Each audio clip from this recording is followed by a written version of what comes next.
attracted to is not interested in a commitment, let them. If your kids do not want to get up and go to that thing with you this week, let them. So much time and energy is wasted on forcing other people to match our expectations. And the truth is, if somebody, especially somebody you're dating or who's a friend or somebody you're trying to partner with in business, if they are not showing up how you need them to show up, do not try to force them to change. Let them be themselves because they are revealing who they are to you. Just let them. And then you get to choose what you do next. The let them theory. It's so obvious. And once you learn it, you are going to use it so many times a day, it's just going to blow your mind. Because the let them theory is going to allow you to detach yourself from the things that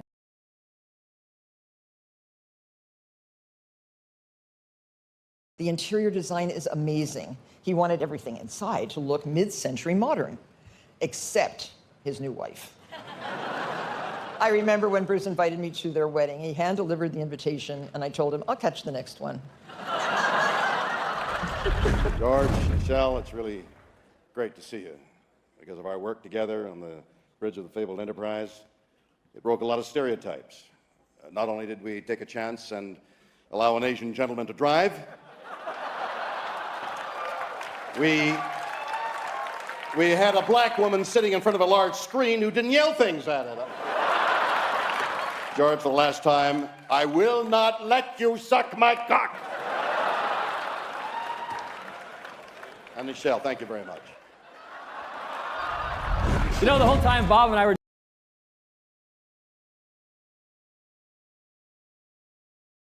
sit here to give y'all my truth, even at the risk of my own life, even at the risk of my own success, my own career. I've been sent here to give y'all the truth. JC called me, bro. You still ain't called me. JC called me. Hey, bro, JC, I know you got killers. Please don't send them at my head. Just call me. Talk to me like a man. This clip was taken from Kanye's notorious St. Pablo tour, where he said a lot of other crazy and controversial things, all of which led to him canceling multiple shows and going to a mental health hospital. Kanye has since claimed that they, or a group of elites, possibly involved with Jay-Z, have had him medicated under the guise of bipolar disorder to keep him quiet. And to be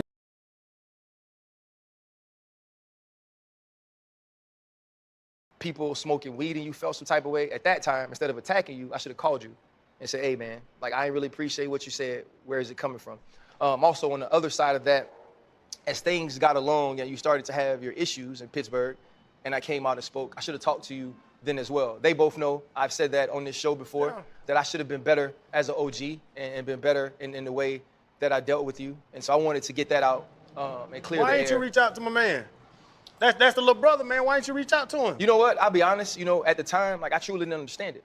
Anything I ever felt about him, I always kept to myself. And you know how this world works. This world is dirty.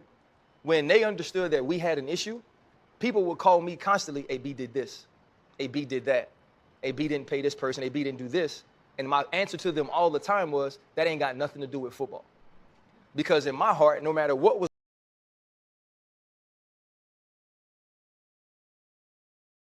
family code, it specifically limits it to an action needing to be filed and served by the time the child's age 2. So if the kid's, 5 at this time. Wait, so if he doesn't get the paternity test before age 2, he's on child support for life? Yeah, until the kid's emancipated. So if he does not file and serve her for to contest paternity prior to the kid's 2nd birthday, this is California specifically, then yeah, that's the case. And that's the problem with the married guys, and then you have the unmarried guys, which is a different thing. But these tradcons and people like that are like, get married.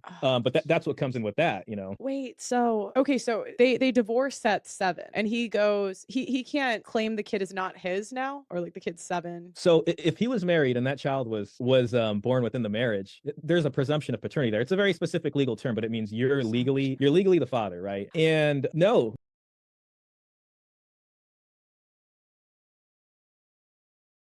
I love it. I wanted to ask you, first of all, I heard that you have a hidden talent, that you can name the 46 presidents in order.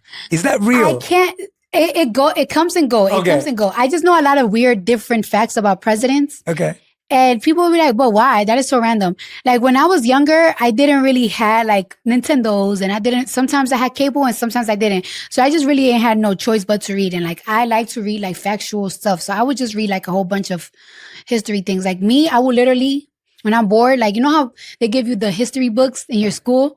I would literally read the whole history book in a week from front to back, just because I'm bored. Wow, that's impressive though. Do you still get bored now? Do you even have time to be bored or? I don't be bored, but that's like what I really just like to watch and everything. So like I watched YouTubes on like factual.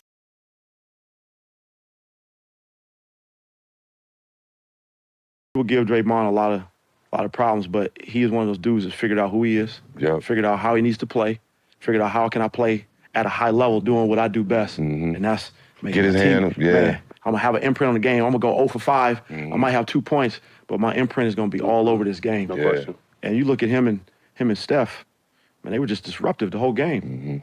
You know, 2 dudes. Right. You know, now mind you, don't take anything because the rest of the team, those guys play hard, they playing well, they figured out their roles, but those 2 dudes, man, are disruptive. And Steph is just, I saw one clip, the whole coaching staff, man, we on the sidelines. Jay Kidd, Lionel Hollins, Frank, myself. Steph was running in circles. He had AD and Alex Caruso running around. We on the sidelines yelling and pointing and screaming. Like, bro, that's what he does to you. You know,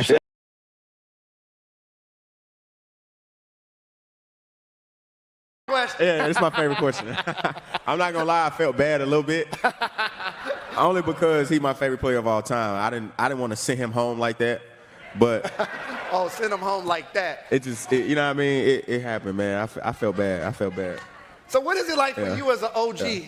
You got Victor Wembanyama saying you're his favorite player. He want to work out with you. You got Ant-Man excited about knocking you out of the playoffs. How does that fuel you, KD? Yeah, man. Yeah, man. It's exactly. We're gonna double back. It's a double-edged sword, though, man, because it's like you want to still stay competitive at the same time. You hear that type of stuff, you just kind of like you feel cool that you inspire somebody, that they watch you, that they following your journey with you. You know what I'm saying? It's times they probably felt the same way I felt after a loss or something as kids. You know what I mean? So I appreciate them grinding this thing out.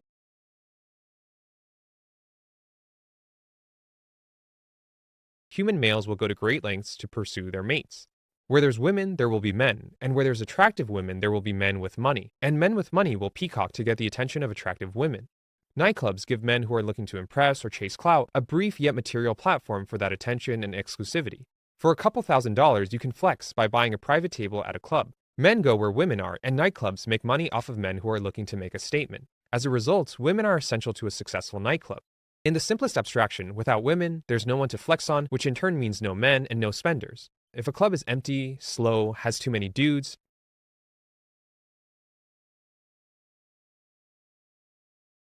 away, I made a promise to myself that I would never go back to see him at his gravesite until I got hired by ESPN. And it took me 11 years. But when I got hired by ESPN, I went to his gravesite and I said, I did it. You know, I did it. And I could hear his voice saying to me, actually, you didn't. I said you was going to be the biggest star. I didn't say you were going to arrive. You still got work to do. And so for me, that was a big, big moment. And, you know, at that particular moment in time, humility really, really kicks in for those of us who strive to be decent. And you think about my mom, God rest her soul, and all the things that she did for me, my brother, my 4 older sisters, all of that. But I also thought about AI, Allen Iverson, because I don't believe, he refutes it, but